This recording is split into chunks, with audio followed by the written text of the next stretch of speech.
नमस्कार. समाज कल्याण विभागातील परीक्षेसाठी वारंवार व हमखास विचारला जाणारा प्रश्न आहे. महात्मा गांधीजींनी कोणाला आपले राजकीय गुरु मानले होते? यासाठी पर्याय आहेत दयानंद सरस्वती, सुभाषचंद्र बोस, गोपाळ गोखले आणि लोकमान्य टिळक. यापैकी योग्य उत्तर आहे गोपाळ गोखले.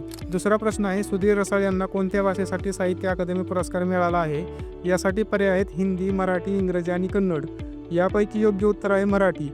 तिसरा प्रश्न आहे, महाराष्ट्र विधान परिषदेचे सभापती कोण आहेत? यासाठी पर्याय आहेत राम शिंदे, एकनाथ शिंदे, अंबादास दानवे आणि रामराजे निंबाळकर. यापैकी योग्य उत्तर आहे राम शिंदे. चौथा प्रश्न आहे, दिव्यांग व्यक्तीसाठी सुगम्य भारत अभियान कोणत्या विभागांतर्गत येते? यासाठी पर्याय आहे सामाजिक न्याय व विशेष सहाय्य विभाग, आरोग्य विभाग, शैक्षणिक विभाग आणि स्वतंत्र दिव्यांग विभाग. यापैकी योग्य उत्तर आहे सामाजिक न्याय व विशेष सहाय्य विभाग. पाचवा प्रश्न आहे, अनुसूचित जाती प्रवर्गातील विद्यार्थ्यांसाठी विद्यालक्ष्मी योजनेत काय सुविधा आहेत? यासाठी पर्याय आहे शैक्षणिक कर्ज, शिष्यवृत्ती, शालेय साहित्य आणि वरील सर्व. यापैकी योग्य उत्तर आहे वरील सर्व. सहावा प्रश्न आहे, संजय गांधी निराधार योजनेचा लाभ कोण घेऊ शकतो? यासाठी पर्याय आहेत विद्यार्थी, व्यावसायिक, निराधार गरीब व्यक्ती आणि शेतकरी. यापैकी योग्य उत्तर आहे निराधार गरीब व्यक्ती. सातवा प्रश्न आहे, महात्मा गांधी तंटामुक्त गाव योजना कोणत्या उद्देशाने राबवली जाते? यासाठी पर्याय आहेत बेरोजगारी हटवण्यासाठी, गावातील वाद मिटवण्यासाठी, गावच्या विकासासाठी आणि गावातील शैक्षणिक विकासासाठी. यापैकी योग्य उत्तर आहे गावातील वाद मिटवण्यासाठी.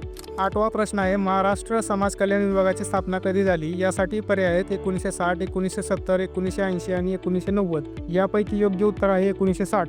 नववा प्रश्न आहे, महाराष्ट्रातील सामाजिक न्याय विभागाचे मुख्यालय कोठे आहे? यासाठी पर्याय आहेत पुणे, मुंबई, नागपूर आणि संभाजीनगर. यापैकी योग्य उत्तर आहे मुंबई.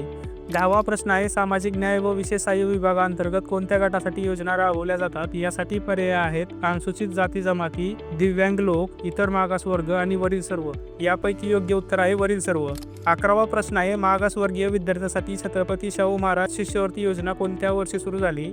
यासाठी पर्याय आहेत 2015, 2017, 2018 आणि 2020. यापैकी योग्य उत्तर आहे 2018.